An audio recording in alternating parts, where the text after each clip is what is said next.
There are three things that are certain in the cricketing world: retirement, batsman bias, and Travis Head completely owning India. It is now 1-1 in the Border-Gavaskar series, and Australia, let's be honest, they were never ever really in trouble. This was all just a marketing effort to get more attention on the series, and now India are going to get swept 4-1. Is that a pipe dream? Yes, because as good as Australia were, it was almost the perfect conditions to go along with the perfect storm. Perth and Brisbane are both fortresses that India have conquered in recent years, but a day-nighter at the Adelaide Oval, probably the best test match outside of Boxing Day. Australia were never going to lose, especially with the hometown hero puts on one of the great cricketing clinics of all time. Now, Mohammad Siraj didn't tend to agree, but I would also be a bit upset if I got smacked for 140 off 141 balls. Travis Head led the way with the bat, an incredible innings. He now has the most centuries at Adelaide Oval out of any South Australian player ever,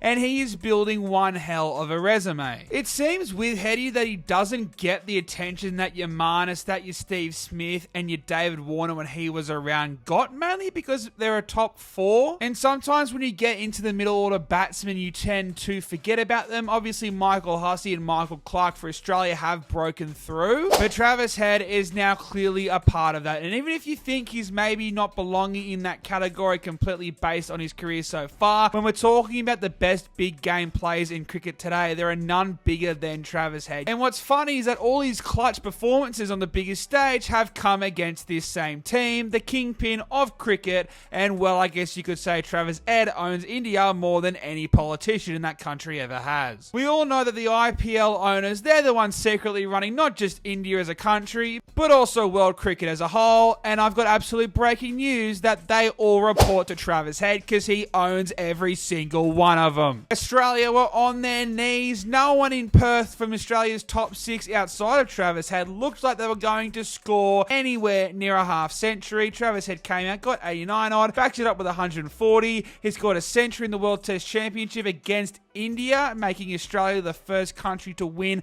all three of the major ICC World Tournaments. And against the same team in that country in the ODI World Cup, there was all this talk about India without winning the tournament yet, that they were the best white ball cricket team at the time. Australia had a horrible start to the tournament. Travis Head came out and hit one of the best innings that you will ever see in a Cricket World Cup final. Last season, he produced one of the best IPL knocks of all time, and in this era of great Australian cricket, which has been the case since the 2019 Ashes post-Sandpaper Gate, outside of the mishap against India at the Gabba, Australian cricket has been in a very successful period, and despite having David Warner, Steve Smith, Marnus Labuschagne, Travis Head has been the best batsman out of that whole bunch. And yet, he still feels underrated, not so much so anymore, but it seems that Australia doesn't put him on the same pedestal as your Davey Warner, as your Steve Smith, as your Marnus Labuschagne. In fact, even Usman Khawaja, when he had that brilliant 2023 year, they were all seen above Travis Head, despite Head coming out and winning the Player of the Ashes series the last time they were out here, when England, surprise, surprise, once again got absolutely hammered in Australia. He's without a doubt the best batsman at the moment, but as always with Australian cricket, Travis Head capitalised. Marnus Labuschagne, Nathan McSweeney, they were a big difference. Unlike Perth, they managed to dug in there and let Travis Head bat in the sunny conditions in 35-degree heat on a Saturday afternoon, rather than coming out and having to face Bumrah under night time. Australia had never been going into a test match under so much pressure, and Marnus Labuschagne as a player, I've never seen someone cop what he got, and even I was calling for his head because Marnus Labuschagne has had a really lean few years at number 3. Now, Australia winning definitely does help, and obviously he could get a pair and be right back under the blowtorch, but it's hard to see Marnus getting dropped because that was a very impressive innings. He scored 64, so he didn't ton up. There's still improvement for Marnus, but he was able to bat in pretty much probably the toughest conditions you could face as a batsman currently in Test cricket, under night time in a place like Adelaide where the ball is going to swing,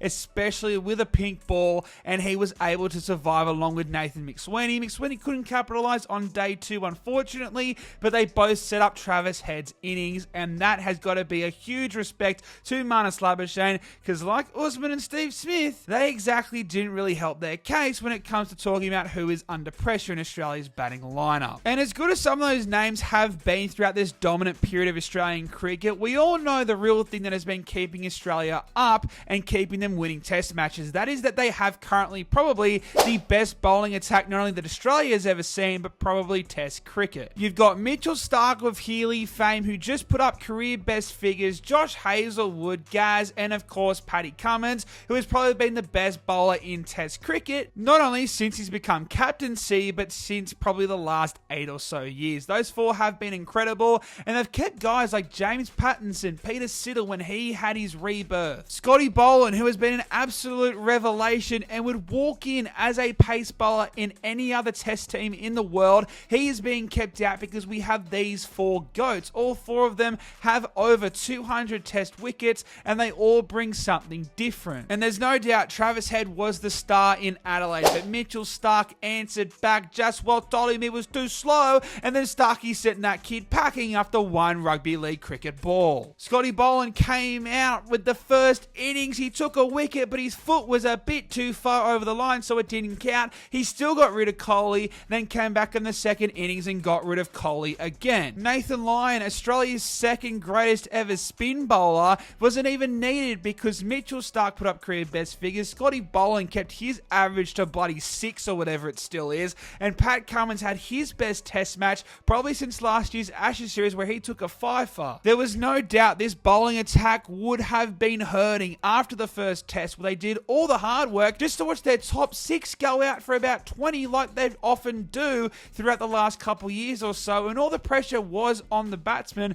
despite Australia's bowling attack in the second innings being subpar at best. The blowtorch was on Australian cricket like never before, and obviously that's because the media are trying to capitalise on this India series, and I'm pretty guilty of it as well. I still have big questions over both Usman Khawaja and Steve Smith with an Ashes next year in England, despite me saying how much of a pommy losers they all are looking really good against New Zealand. But this current test team has won everything except a series against India, and if we were to go down 2-0 and the batsmen were to have another terrible performance, then heads were going to be on the chopping block, and it would be a shame if David Warner was the only one of this Australian team to go out on their own terms. So I guess we're running it back in Brisbane where India got the embarrassment in 2021. Australia will be out for redemption. Quickly on India, their top 6 did look rattled like they did against New Zealand. No one really stood up. That could be just a one test thing, but I definitely think they struggled with the pink ball and they struggled under lights. Now they will be going back to the Gabba. To be honest, I want to sit here and say that we're going to cause the same problems for those Indians again, but I'm not going to say too much after last time. I do think that their bowlers are a bit of concern because once Jasprit Bumrah's spell is over and he goes out of the attack, they do look really light, and Mohammad Siraj is probably not the bloke to lead the attack if he's going to try and tell someone to bugger off after they've just whacked him around the park. Because as an Australian with Australian media, we're going to tell the entire world how to play test cricket, despite us probably having one of the worst reputations in the entire game, outside of you pommy twats. But the Indians will be awfully quiet after they just got embarrassed as badly as Australia did in Perth. Can Bumrah, Kohli, and Sharma, especially Sharma, finally get things back on track when they go to the Gabba? Because I do think that's a pretty important test for Australia to win, because Sydney always rains out, and I do think the Boxing Day test has seen India not just win there, but I do think the conditions in Melbourne really suit India. Hopefully the Aussies will be going there with a 2-1 lead. But ladies and gentlemen, let me know, what were your thoughts on the Adelaide test? What are your predictions for Brisbane? Can Travis Head finally become the king of India legally? Because he pretty much already is anyway. But ladies and gentlemen, smash that like button, subscribe if you haven't yet already, and of course, I'll see yous in the next one.